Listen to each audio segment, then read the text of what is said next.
Puede quedar según el ciudad de Zamboanga como el centro de negocio na Sur Asia, según con el antes MMDA chairman y ahora tacorre para senador del país attorney Francis Tolentino.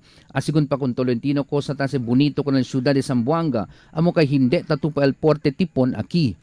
Y centro también de comercio el ciudad para del mga cercano probinsya y ciudad como el Zamboanga Peninsula, Basilan, Sulu y Tawi-Tawi.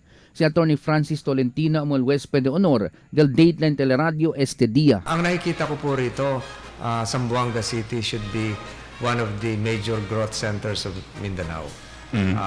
As historically been shown before, panahon pa ng Amerikano, talagang ito yung trading post eh. So, ang nakikita ko po rito, Zamboanga City should be a major trading center, not just of the Philippines and Mindanao, but of ASEAN.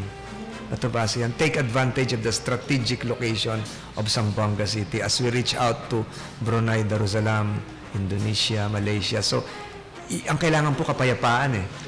Pag merong kapayapaan, darating po yun eh. You have a good harbor, you have a strategic area, hindi po ito bagyuhin. So, pag papasok na po tayo sa ASEAN Economic Community. Y habla también el antes chairman del MMDA, ay reempuja también él na Senado con el Mindanao Railway System. Pasa mejoras na Senado para aliviar el problema de pobreza na entero Mindanao para na ciudad de Zamboanga. Según pa con Tolentino, debe en el ciudad de como se llama Master Development Plan, donde siya con este ahora el grupo de architect Jun Palafox. Takre también si Tolentino que el problema de paz y orden aquí na Mindanao, amo el razón si por qué matarda progresa el región. Legislative agenda, we have to push for that Mindanao Railways. Kailangan po matuloy yan.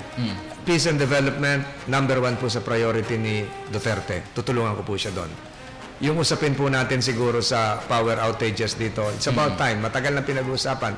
Connect Mindanao to the Luzon and Visayas grid. Correct.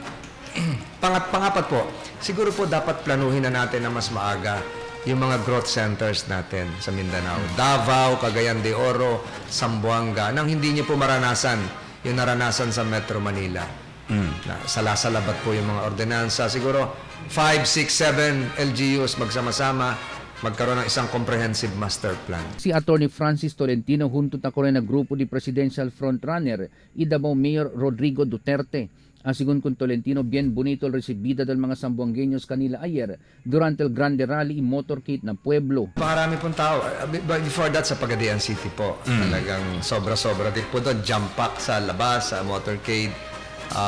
Prior to that, sa Naga. Kagabi, first time ko kasi naka-motorcade sa Zamboanga City. Hindi ko alam na ganun pala ka-rabid at parang sports event po yung kagabi. Para nag-cheer yung mga tao. So, nakakatindig balahibo po yun. Gilbert Manuel, Dateline Zamboanga.